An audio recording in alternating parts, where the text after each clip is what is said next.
Assalamualaikum warahmatullahi wabarakatuh. Halo sobat YouTuber semuanya, apa kabar? Semoga dalam keadaan sehat walafiat, tetap semangat dalam menjalankan aktivitas.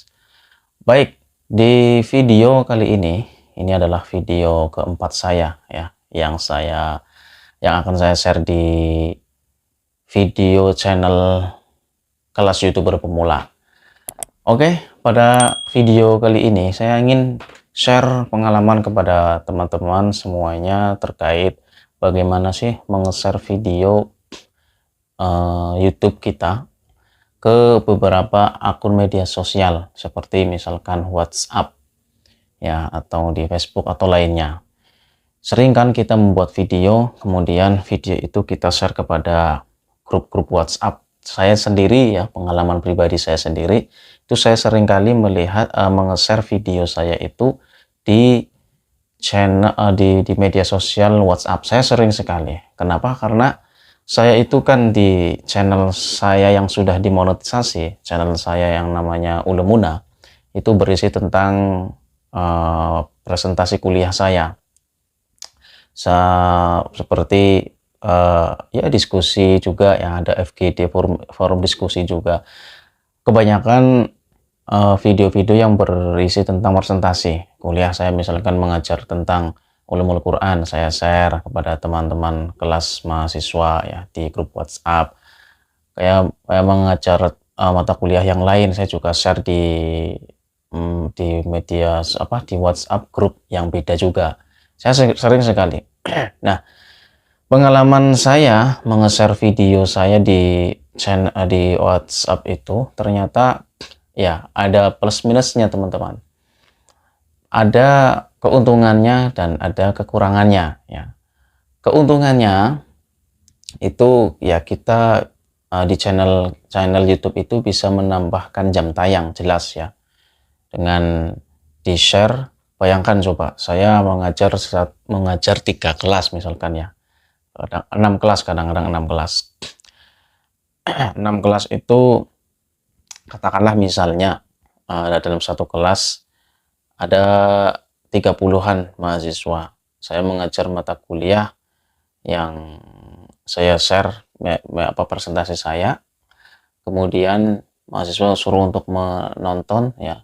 Ini sering saya lakukan terutama pada waktu COVID ya, belajarnya secara online. Tapi meskipun secara offline pun juga saya kadang-kadang masih menerapkan itu ya untuk sebagai materi tambahan. Itu keuntungannya adalah bisa menambahkan jam tayangnya semakin naik ya, jam tayangnya semakin bertambah. Tetapi ini ada kelemahannya ini teman-teman ya. Ketika jam tayangnya itu lebih banyak ya, sumber trafficnya dari yang eksternal. Jadi di YouTube itu ada, kalau teman-teman lihat di analitik YouTube ya, itu saya tunjukkan ya di samping saya ini ya. Ini adalah gambar sumber traffic yang diperoleh dari mana ya. Biasanya akan ada yang dari rekomendasi YouTube ya, ada yang melalui penelusuran YouTube, ada halaman channel, ada yang lain jadi melalui eksternal. Nah, ketika yang eksternal ini lebih tinggi, ini bisa menyebabkan bahaya ya teman-teman ya. Ini bisa berbahaya karena YouTube itu tidak begitu menganjurkan secara besar terhadap channel YouTube yang sumber trafficnya itu berasal dari eksternal ya. Justru YouTube itu akan senang ketika sumber traffic yang didapatkan oleh teman-teman di channelnya itu yang berasal dari rekomendasi video atau penelusuran channel. Penelusuran channel itu maksudnya ketika ada orang yang mau mencari tentang informasi apa di YouTube, di penelusuran dicari cara membuat martabak misalkan yang enak, nikmat. Nah, ini sesuatu yang berasal sumbernya dari penelusuran YouTube. Tetapi kalau di WhatsApp itu kan tinggal klik ya, tinggal klik. Jadi memang sumber dari WhatsApp itu mudah ya, memudahkan para ya memudahkan para penonton, memancing penonton, seolah-olah begini, seolah-olah itu dipaksakan itu kan ya, dipaksakan untuk menonton link, mengeklik link itu. Jadi karena semacam ada dipaksakan, diarahkan, tidak murni dia itu membuka aplikasi YouTube ya. Inilah yang kemudian sumber trafiknya dianggap sebagai eksternal. Tapi tidak apa-apa sebenarnya kalau sumber trafik eksternal itu tetap juga bisa menambahkan jam tayang. Tetapi ketika sumber trafik itu justru yang lebih besar ya, lebih banyak, itu dari beberapa sumber yang saya tonton ya, di guru-guru saya, teman-teman saya, seperti Brilliance Tutorial, Khairunisa Adlina, dan Zona Tutorial atau yang lainnya, itu tidak menganjurkan ya, tidak menganjurkan ketika kita menge-share video-video channel YouTube kita itu di beberapa akun media sosial di WhatsApp itu sendiri atau di Facebook. Nah,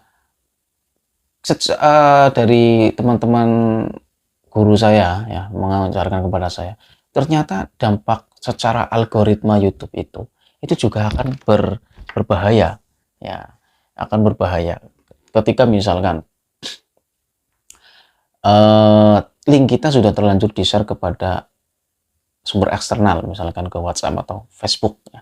Ternyata teman-teman grup di Facebook atau di WhatsApp itu tidak merespon ya, tidak merespon terhadap apa yang sudah kita bagikan. Ini ternyata bisa berbahaya ya. Kenapa? Karena YouTube melihat bahwa ini jaringannya jaringan eksternal, tetapi dari jaringan eksternal itu tidak merespon ya. Ya, merespon itu bisa berbahaya, tidak merespon pun ternyata bisa menjadi catatan buruk bagi YouTube ya terkait dengan algoritmanya itu. Nah, maka saran saya bagaimana? Saran saya itu adalah ya Anda sewajarnya saja ketika memberikan link kepada YouTube, kepada grup-grup Anda di WhatsApp atau Facebook ya. Ya, boleh-boleh saja. Kalau misalkan welcome ya, anggota grupnya itu welcome, itu juga sebenarnya semakin baik, semakin bagus. Yang khawatirkan ketika di anggota grup itu ada anggota yang tidak suka dengan grup, tidak suka dengan video yang Anda share itu. Nah, itu yang tidak suka itulah yang bisa merusak algoritma YouTube. Ya, ketika misalkan grup itu bisa di dalam grup WhatsApp itu misalkan ya semuanya bisa menonton, ini sebenarnya juga lebih bagus ya. Karena apa? Meskipun sebenarnya secara eksternal sumbernya itu lebih tinggi, ini tetap Anda harus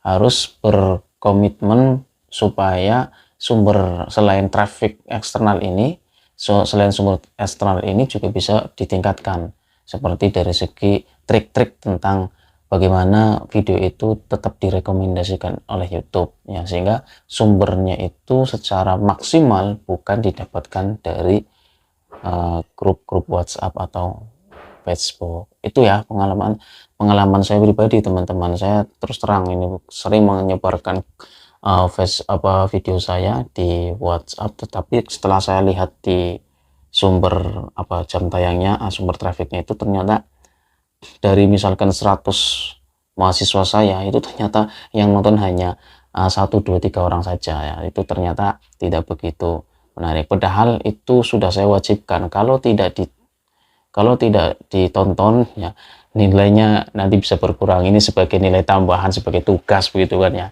sudah dipaksakan seperti itu saja nilai jam tayang itu tidak meningkat. Atau mungkin sebenarnya mereka nonton ya tetapi di skip gitu kan ya, males nonton videonya gitu ya. Itulah pengalaman saya, teman-teman. Terima kasih, semoga bermanfaat. Assalamualaikum warahmatullahi wabarakatuh.